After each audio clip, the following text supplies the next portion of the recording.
दोस्तों एक जमाना था जब मिडिल क्लास फैमिली में स्कूटर का होना बहुत ही प्राउड फील कराता था, लेकिन 90s का दौर आते आते बाइक्स ने स्कूटर्स की जगह लेना शुरू कर दिया। भारत में सबसे पहले जिस मोटरसाइकिल का क्रेज सबके सर पर सवार था वो थी हीरो होंडा। अगर आप भी 90s बॉर्न हैं तो आपने भी इन बाइक्स का क्रेज जरूर देखा होगा। हीरो होंडा दो अलग अलग कंपनीज हीरो और होंडा के मिलने से बनी थी, जिसे इतनी पॉपुलैरिटी मिली कि 2001 में ये वर्ल्ड की लार्जेस्ट टू व्हीलर कंपनी बन गई। उस वक्त की बात करें जब हीरो और होंडा दोनों मिलकर काम कर रहे थे, तब इन्होंने इंडियन टू व्हीलर मार्केट का 50% से भी ज्यादा मार्केट शेयर कैप्चर कर रखा था। लेकिन धीरे धीरे इस ज्वाइंट वेंचर में दरारें पड़ने लगी और आखिरकार 2010 में हीरो ग्रुप और होंडा मोटर्स अलग हो गए। क्या आपने कभी सोचा है कि एक साइकिल बनाने वाली कंपनी हीरो ग्रुप के पास इतनी हिम्मत कहां से आई कि उसने दुनिया के सबसे फेमस बाइक मैन्युफैक्चरर से अपने नाते तोड़ लिए? कुछ लोगों का मानना है कि इस अलगाव की असली वजह होंडा की तरफ से मिलने वाला धोखा था, लेकिन असल कहानी कुछ और ही है। हीरो ग्रुप और होंडा मोटर्स एक दूसरे से अलग क्यों हुए और आज ये दोनों कंपनीज किस पोजीशन पर हैं, आइए डिटेल में जानने की कोशिश करते हैं। हीरो होंडा के अलगाव को जानने से पहले हमें ये जानना जरूरी है कि इनकी शुरुआत कैसे हुई थी और ये दोनों एक दूसरे से मर्ज क्यों हुए। दोस्तों हीरो होंडा की सफलता की कहानी जितनी पॉपुलर है, उससे भी ज्यादा पॉपुलर इन दोनों कंपनीज के शुरुआत और स्ट्रगल की कहानी है। अगर हम हीरो की बात करें तो इसकी शुरुआत 1956 में ब्रिजमोहन लाल मुंजाल और उनके भाइयों ने मिलकर की थी। उन्होंने बैंक से 50,000 रुपए का लोन लेकर साइकिल पार्ट्स की पहली मैन्युफैक्चरिंग यूनिट लुधियाना में स्टैब्लिश किया, जिसका नाम रखा था हीरो साइकिल्स। अब सब कुछ सही चल रहा था, लेकिन कुछ ही समय में इन भाइयों को समझ आया कि साइकिल पार्ट्स बेचने से अच्छा है कि वो क्यों ना खुद की साइकिल मैन्युफैक्चरिंग करना शुरू कर दें।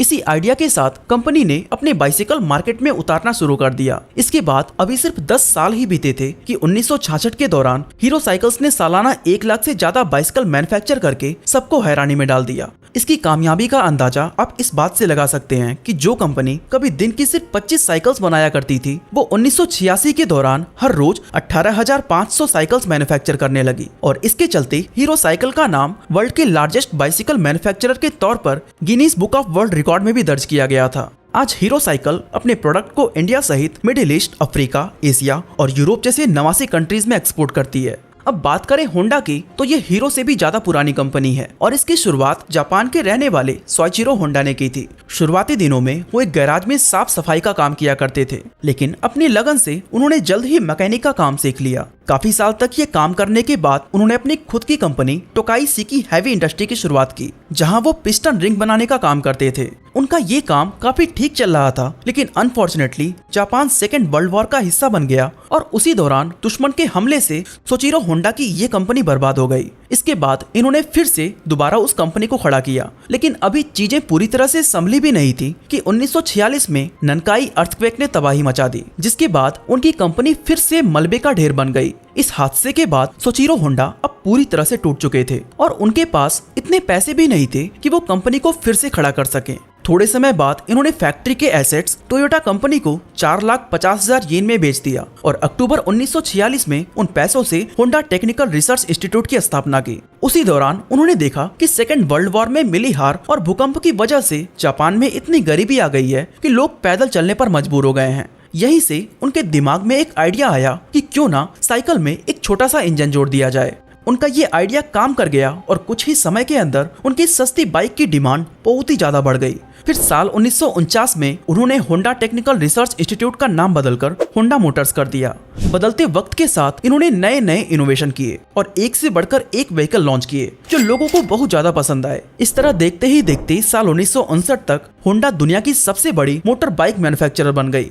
अब इन दोनों कंपनीज के मर्जर की बात करें तो ये दास्तां उस दौर की है जब हीरो कंपनी दुनिया की सबसे बड़ी साइकिल बनाने वाली कंपनीज में से एक थी और उस दौरान उसने हीरो मैजेस्टिक मॉफ्ट बनाना शुरू किया था, जिसे अमेरिका, अफ्रीका और यूरोप जैसे देशों में बड़ी संख्या में एक्सपोर्ट किया जाता था। बदलते वक्त के साथ हीरो कंपनी के मालिक ब्रिजमोहन लाल मुंजाल ने ये गौर किया कि इंटरनेशनल मार्केट में मोटरसाइकिल का बिजनेस काफी तेजी से ग्रो कर रहा है और इसका इंडिया में भी एक अच्छा स्कोप हो सकता है, क्योंकि उस समय इंडिया में टू व्हीलर्स के नाम पर सिर्फ 2 ही ऑप्शन मौजूद थे, पहला स्कूटर और दूसरा मॉप बाइक। लेकिन उनके सामने सबसे बड़ा चैलेंज था उसमें लगने वाला इंजन, क्योंकि इंजन की टेक्नोलॉजी इंडिया में मौजूद नहीं थी। लेकिन बृजमोहन लाल मुंजाल ने भी ये ठान ली थी कि वो इस टेक्नोलॉजी को इंडिया में लाकर रहेंगे और इसके लिए उनके पास एक मात्र ऑप्शन था, ऐसी कोई फॉरेन कंपनीज के साथ कोलैबोरेट करना जिनके पास बाइक मैन्युफैक्चरिंग करने का एक्सपीरियंस हो। ये वो दौर था जब कोई भी फॉरेन कंपनी सीधे सीधे इंडिया में आकर इन्वेस्ट नहीं कर सकती थी, लेकिन गवर्नमेंट ने इस चीज की छूट दे रखी थी कि अगर कोई इंडियन कंपनी चाहे तो वो किसी फॉरेन कंपनी के साथ मिलकर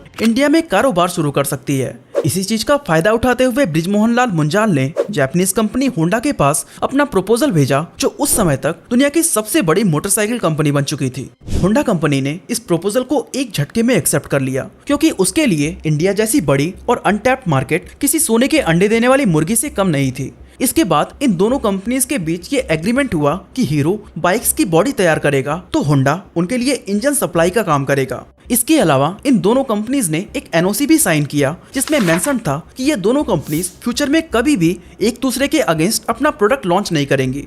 इस डील से दोनों ही कंपनीज खुश थी, क्योंकि हीरो को इंजन मिल रहा था तो होंडा को इंडियन मार्केट। बस फिर क्या था, बिना किसी देरी के हीरो होंडा का पहला प्लांट हरियाणा में लगा दिया गया और कंपनी ने साल 1985 में अपनी पहली बाइक CD100 को मार्केट में लॉन्च कर दिया। इसके लॉन्च होते ही ये बहुत ही ज्यादा पॉपुलर हो गई और इसके पॉपुलरिटी के पीछे 3 मेजर रीजंस थे, जिसमें पहला ये था कि टू व्हीलर के तौर पर मोटरसाइकिल का ये कॉन्सेप्ट लोगों को खूब पसंद आ रहा था। दूसरा रीजन था बाइक का माइलेज, क्योंकि उस समय स्कूटर्स के मुकाबले हीरो होंडा की बाइक्स काफी ज्यादा माइलेज देती थी, जिससे लोगों का फ्यूल कॉस्ट कम हो गया। इवन कंपनी ने इस बाइक को एक टैगलाइन भी दी थी, फिल इट, सट इट एंड फॉरगेट इट, यानी कि पेट्रोल भरिए, टंकी को बंद करिए और भूल जाइए। ये टैगलाइन उस दौर में खूब ज्यादा पॉपुलर हुई थी। थर्ड रीजन की बात करें तो वो था बाइक का प्राइस। इस मोटरसाइकिल को बहुत ही अफोर्डेबल प्राइस पर लॉन्च किया गया था, क्योंकि ये कंपनी मिडिल क्लास फैमिलीज या यूं कहें वर्किंग क्लास को टारगेट करना चाहती थी और इस स्ट्रैटेजी की वजह से बीतते वक्त के साथ इनकी सेल्स में कई गुना ज्यादा उछाल आता गया। पहली बाइक की सक्सेस के बाद हीरो होंडा ने साल 1986 में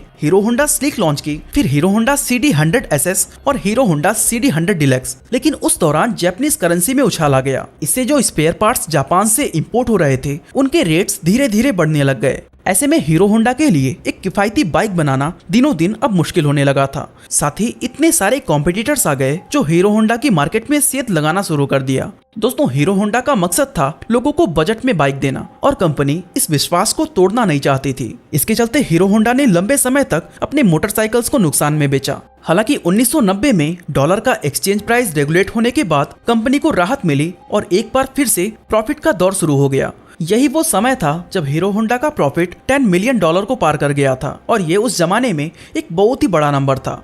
थोड़ा और समय गुजरा तो हीरो होंडा ने अपनी बाइक्स को किस्त पर देना शुरू कर दिया, जिससे और भी ज्यादा कस्टमर्स जुड़ने लगे और देखते ही देखते ये बाइक हर घर की शान बन गई। अब दोस्तों, यहाँ तक देखें तो इंडियन मार्केट में हीरो होंडा का कारोबार बहुत ही अच्छा चल रहा था और इसे देखकर शायद ही कोई अंदाजा लगा सकता था कि इन दोनों कंपनीज के बीच कोई विवाद चल रहा है। लेकिन कंपनी की इंटरनल सिचुएशन बहुत ही ज्यादा मतभेदों से भरी हुई थी।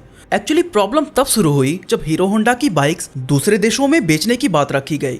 दोस्तों, होंडा मोटर्स पहले से ही काफी पुरानी और दुनिया की जानी मानी कंपनी थी, जो रशिया, अमेरिका और इन जैसी कई सारे डेवलप कंट्रीज में अपनी बाइक्स को एक्सपोर्ट कर रही थी। लेकिन जब हीरो होंडा की बाइक्स को उस मार्केट में उतारने की बात की गई तो होंडा मोटर्स इसके बिल्कुल खिलाफ हो गया, क्योंकि उसको डर लगने लगा था कि अगर वहाँ ये बाइक सेल किए गए तो होंडा की मार्केट खराब हो सकती है। ऐसे में होंडा कंपनी चाहती थी कि हीरो होंडा इंडिया के अलावा सिर्फ नेपाल, भूटान और बांग्लादेश जैसे पड़ोसी देशों तक ही लिमिटेड रहे। इस मतभेद का नतीजा ये हुआ कि दोनों कंपनीज के रिलेशंस खराब होने लगे और कई तरह के इंटरनल इश्यूज भी डेवलप हो गए। अब हीरो के साथ प्रॉब्लम ये थी कि वो सिर्फ बाइक्स की बॉडी बनाता था और वो इंजन के लिए अभी भी होंडा पर ही रिलाई करता था। लेकिन इन सब कॉन्फ्लिक्ट की वजह से उसे लगने लगा कि ये कोलैबोरेशन ज्यादा दिनों तक नहीं चल पाएगा और होंडा से अलग होने के बाद भी अगर वो कंपनी को रन करना चाहता है तो उसे इंजन भी खुद ही मैन्युफैक्चर करना होगा। इसके बाद हीरो ने इंजीनियर्स की एक टीम बनाई और इंजन की टेक्नोलॉजी को डेवलप करना शुरू कर दिया। ये चीज होंडा को बिल्कुल भी पसंद नहीं आई और दोनों के बीच कॉन्फ्लिक्ट और भी ज्यादा बढ़ गया। इनके बीच और भी कई सारे मतभेद थे, जैसे कि हीरो होंडा की बाइक्स को डेवलप्ड कंट्रीज में सेल करने के लिए होंडा हीरो से बहुत ज्यादा रॉयल्टीज की डिमांड करने लगा। इसके अलावा इन्होंने कोलैबोरेशन के टाइम एक एनओसी साइन किया था कि ये एक दूसरे के मुकाबले बाइक को लॉन्च नहीं करेंगे। लेकिन होंडा ने इस एग्रीमेंट को नजरअंदाज करते हुए साल 1999 में इंडिया के अंदर अपनी एक सेपरेट कंपनी स्टार्ट कर दी, जिसका नाम था Honda motorcycle and scooter India private limited. अब होंडा ने अपनी बाइक्स को सेम उसी सेगमेंट में उतारना शुरू कर दिया था जिसमें हीरो होंडा अपनी बाइक्स को पहले से ही लॉन्च कर रहा था, और वो भी लगभग उन्हीं दामों में। इसका नतीजा ये हुआ कि हीरो होंडा के कस्टमर्स अब बंटने लग गए, जिससे हीरो ग्रुप को भारी नुकसान का सामना करना पड़ा। ऐसे में हीरो कंपनी अभी भी हीरो होंडा के प्रॉफिट में अपनी हिस्सेदारी तक ही लिमिटेड था, लेकिन होंडा कंपनी के दोनों हाथ में लड्डू थे, जो एक तो हीरो होंडा से मिल रहा था और दूसरा अपनी सेपरेट कंपनी होंडा से। इस तरह ये सारे रीजंस हीरो कंपनी को होंडा से सेपरेट होने के लिए काफी थे। नतीजन साल 2010 आते आते दोनों कंपनीज एक दूसरे से अलग हो गईं। हीरो होंडा में दोनों कंपनीज के 26% के शेयर थे, जिसके बाद होंडा ने अपने हिस्से के सारे शेयर्स हीरो कंपनी को 1.2 अरब डॉलर में बेच दिए। इसके बाद हीरो ने अपनी कंपनी का नाम बदलकर हीरो मोटो कॉर्प कर दिया और अपने सारे ऑपरेशंस खुद ही हैंडल करने लगा। लेकिन इस सेपरेशन का दोनों कंपनीज पर कितना बड़ा इम्पैक्ट पड़ा, उन्हें कौन कौन से चैलेंजेस का सामना करना पड़ा और आज ये दोनों कंपनीज किस पोजीशन पर हैं, आइए जानने की कोशिश करते हैं। तो दोस्तों, हीरो होंडा के सेपरेशन के बीच दोनों कंपनीज के बीच एक एग्रीमेंट हुआ था कि साल 2014 तक होंडा अपने इंजन का टेक्निकल सपोर्ट हीरो को देता रहेगा। साथ ही इन 4 सालों में हीरो मोटोकॉर्प को ये परमिशन रहेगी कि वो हीरो होंडा के नाम से अपनी बाइक्स 2 व्हीलर मार्केट में उतारता रहे, एंड बदले में उसे होंडा को रॉयल्टी बोनस देना होगा। अब क्योंकि हीरो मोटोकॉर्प खुद भी अपने आप में एक बड़ा नाम था, इसलिए होंडा का नाम यूज करना उसने जरूरी नहीं समझा। अलग होने के बाद हीरो मोटोकॉर्प के सामने कई सारी चुनौतियां आकर खड़ी हो चुकी थी, क्योंकि उनके पास ना तो अपना R&D सेंटर था, ना ही मैन्युफैक्चरिंग प्लांट था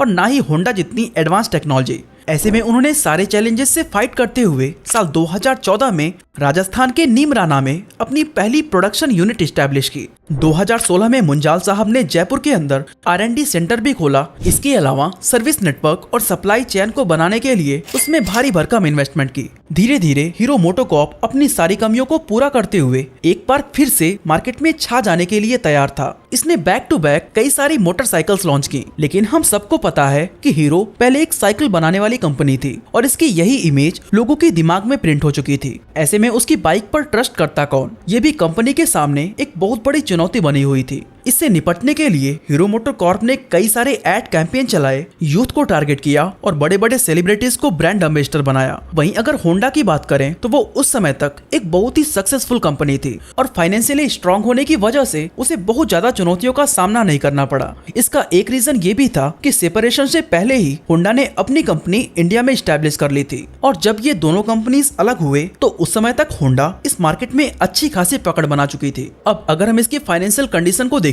तो बहुत ही हैरान करने वाला डेटा सामने आता है, क्योंकि 2011 में जहां होंडा की नेट वर्थ $55 बिलियन थी, वो 2023 में घटकर $45 बिलियन पर आ गई है। लेकिन हीरो मोटोकॉर्प की बात करें तो 2011 में इसकी नेट वर्थ $7 बिलियन थी, जो अब 2023 में बढ़कर $7.5 बिलियन हो गई है। अगर हम उस वक्त की बात करें जब हीरो और होंडा दोनों मिलकर काम कर रहे थे, तब इन्होंने इंडियन 2 व्हीलर मार्केट का 50% से भी ज्यादा शेयर कैप्चर कर रखा था। लेकिन आज होंडा के पास केवल 25% मार्केट शेयर है, तो वहीं हीरो ने 35% ऑफ 2 व्हीलर मार्केट अपने नाम कर रखा है। पिछले साल 2022 में हीरो मोटोकॉर्प 53 लाख 2 व्हीलर्स को बेचकर इंडिया की सबसे बड़ी 2 व्हीलर कंपनी बन चुकी है। वहीं होंडा इस लिस्ट में सेकंड पोजीशन पर आती है, क्योंकि इसने 2022 में 40 लाख 2 व्हीलर्स बेचे थे। जब ये दोनों कंपनी साथ में थी तो ये अराउंड 6000 लोगों को रोजगार दे रही थी, लेकिन आज हीरो अकेले ही 8600 से भी ज्यादा लोगों के रोजगार का सहारा बनी है। इनके 2 व्हीलर्स की क्वालिटी का अंदाजा आप इस बात से लगा सकते हैं कि 2019 में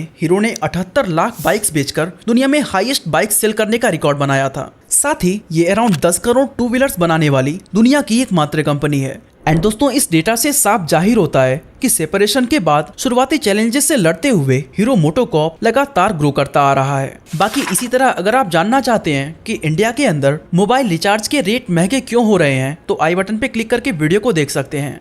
बाकी आज के लिए बस इतना ही।